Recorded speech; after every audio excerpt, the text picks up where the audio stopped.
We've been exploring the nature of that which is called anger. And on Sunday, a Tibetan Buddhist story was told that did not evoke much response. So let's see what this story brings up for us now, in this place and in this state. It's a story about a man called Mindrup. As a young boy, he was beaten and abused so badly by his father that an angry young man ran away from home. Mindrup became a brigand, a thief, a robber. He would hide behind bushes or rocks in the high mountain passes and accost and beat and rob travelers who came by. One day, the great and revered Tibetan Llama Dongma, who was returning to his cave high in the mountain, was coming that way. Now Dongma was an unusual Lama, unlike the other masters and teachers of his day. He did not test those who came to him to see their worthiness to become students. He was known as the Lama who never said no, who never turned anyone away. He believed that people would come when they needed to learn, and when they'd learned what they needed, they would go. But as Dongma approached the rock behind which Mindrup was hiding, he sensed the presence of evil, but kept walking on his way, but soon sensed that he was being followed. So Dongma turned around to face Mindrup, and he said, "I'm just an old Lama. I have nothing for you to steal." And Mindrup said, "I can take your life." Dongma said, "And what would you do with it?" So Mindrup said, "I know who you are." Dongma said, "Well, then you'll know where to find me, won't you?" And he went off down the road. Some days later, as Dongma was sitting outside his cave drinking butter tea, a man came walking up the path, who he recognized as Mindrup, the one who had accosted him on the mountain pass. And Mindrup said, "I've come to stay," expecting that he would not be rejected and refused and sent away. But Dongma said, "Go and learn respect." Mindrup was greatly shocked, because he'd learned that Dongma never sent anyone away. "But you never send anyone away." "Who said that?" said Dongma. "Go." So Mindrup, being very angry, went to stomp off down the path, when Dongma said, Wait, just a moment." Mindrup's heart raised up. Oh, he's going to let me. But instead, Dongma gave him a piece of bread, which Mindrup threw on the ground and stomped on it. Dongma said, "Why are you stomping on so many people?" "What people?" said Mindrup. "Why," said Dongma, "the wheat had to be sown. The wheat had to be tended to. It had to be harvested. It had to be ground. It had to be made into this bread." "I'll remember that when I steal some," said Mindrup, and off he went down the path. Well, time passed, but before Mindrup had gone too far down the path, Dongma said, "Remember, listen, and bring me something that you've stolen." So that time passed, and a month or so later, Mindrup came up the path once again, and Dongma greeted him. He was sitting outside his cave once again, sipping buttered tea, and Dongma invited Mindrup to share a cup of buttered tea with him, and this buttered tea was served by a young boy. And Dongma said, by way of explanation to Mindrup, Oh, this young boy came some little while ago. He was beaten and abused and tossed out of his house by his father, and a traveler found him crying on the side of the road, saying how worthless he was. His father had told him he was no good, would amount to nothing. And the traveler explained to him that even a grain of wheat contained the whole and could feed life. So he made his way here. Now the young boy had recognized Mindrup, and Mindrup, although he was distracted, had a glimmer of recognition of the boy. But then Dongma said to Mindrup, well, what did you bring that you stole? Mindrup said, well, I couldn't steal anything. I began to listen to people's stories, and when they told me of their hardships and how they'd earned what they had, I couldn't steal from them. Well, how did you survive? Said Dongma. Well, it was very strange, said Mindrup. When I didn't steal from people and I listened to them, they even gave me what it was that I would have stolen from them. But I don't understand. And so Dongma said to Mindrup, go now and learn to give. Come back in several moons' time. So going off down the path, scratching his head, Mindrup went on his way. But several moons later, he came back up the path, and he was greeted again by Dongma. Dongma asked him, well, how have you fared? How did you live? I don't really remember, said Mindrup. Well, what happened? Said Dongma. Well, you know, it's very hard to give when you don't have anything. Well, how did you survive? Said Dongma.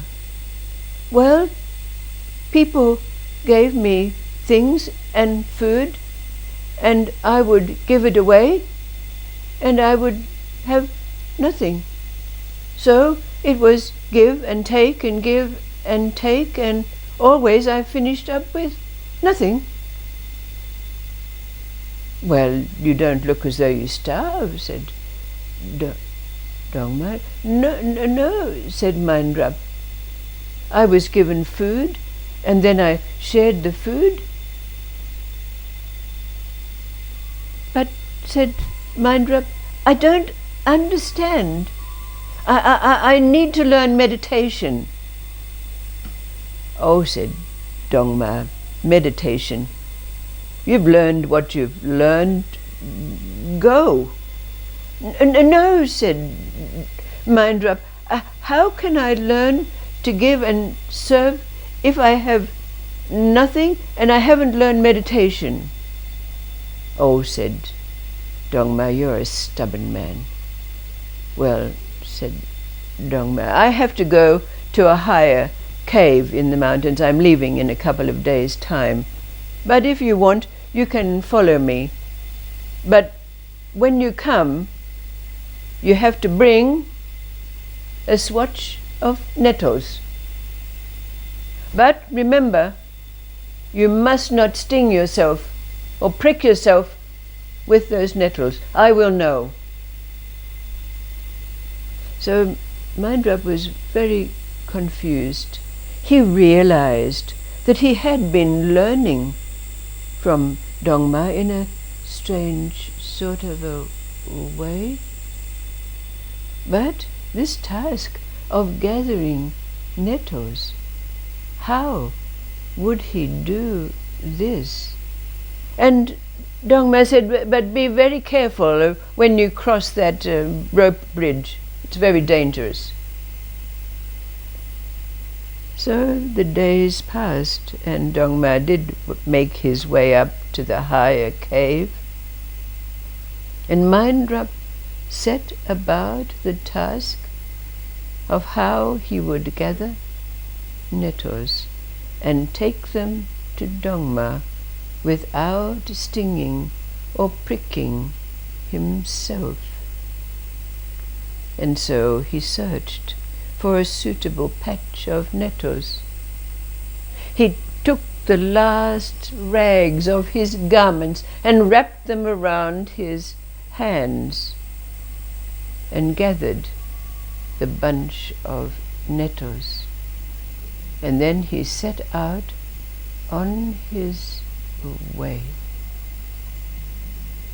He came to the rope bridge, swaying in the breeze over the vast chasm, but concentrating as he was, he saw only nettles.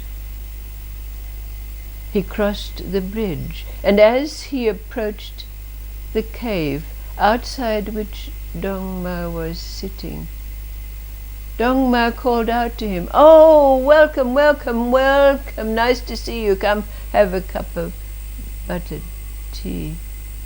But Mindrup did not hear anything. Carefully he approached Dongma, and it was not until he laid the bunch of nettles carefully at Dongma's feet that he was able to take note of what Dongma was saying. And Dongma said, "Well, how was the journey? How did you get on?" "I don't remember," said Mindrup. "Well, how did you feed yourself? What?"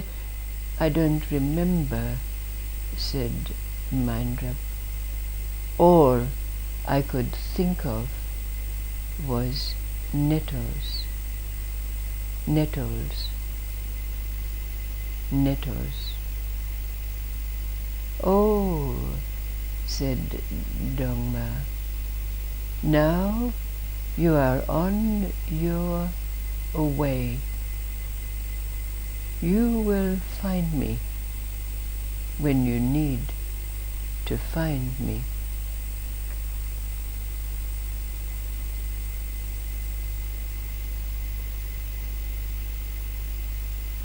What has this story got to do with our exploration of that which is called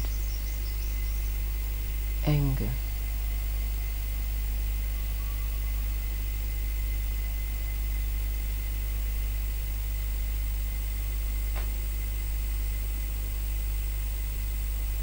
What's the deep meaning of this story of anger?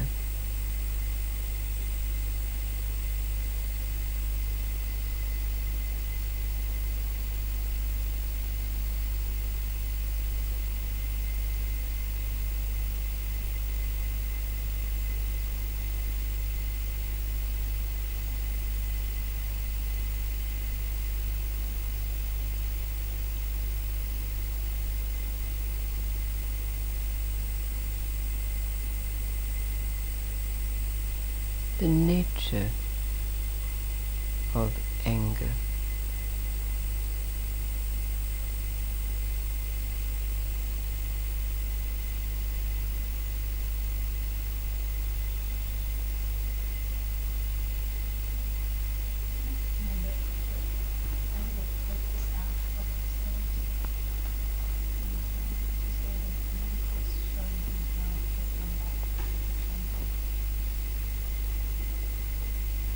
Yes. What did it become in this story when it came back? Yes.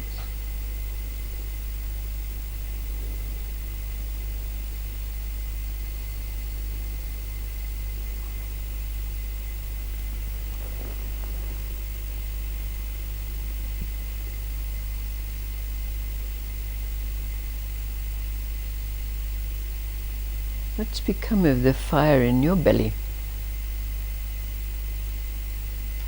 What has it led to?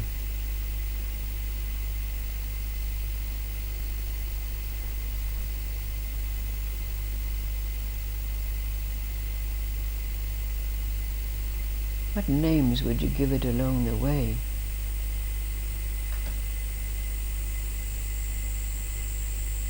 The fire in your belly.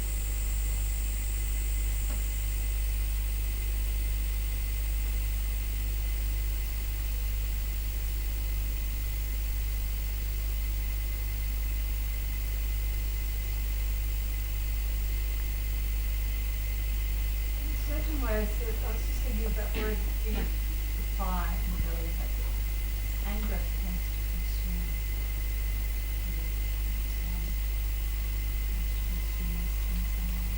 Absolutely.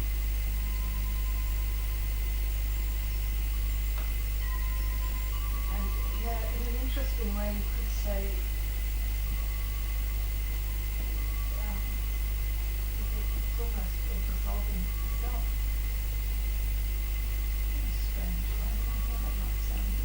Not at all. Not at all. Not at all. But it is. It's a dissolving of itself. That's right.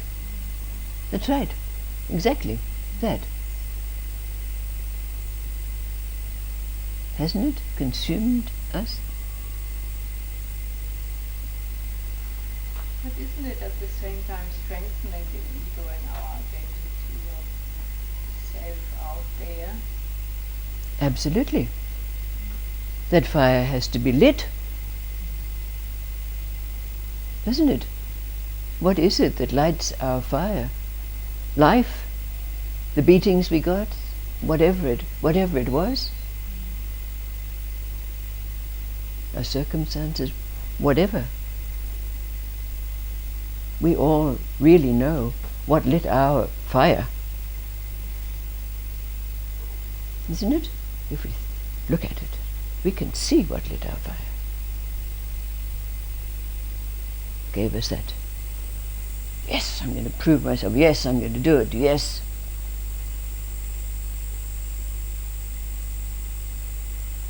I think Jung called it individuation, like ripening of the ego.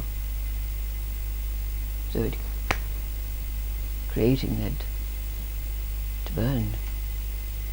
When it's burnt, and you don't kind of have that anymore. But then Is this where Mindrup was at when he brought those nettles to the feet of his Llama? What happens after that, we can ask ourselves. What happens after that? What represents this laying the nettles, giving so much concentration? Where in your story does it fit? I'm done. Mm-hmm.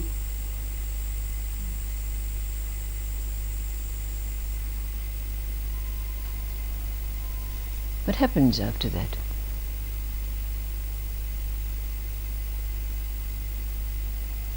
When we've laid the nettles, the ashes of our ego at the feet.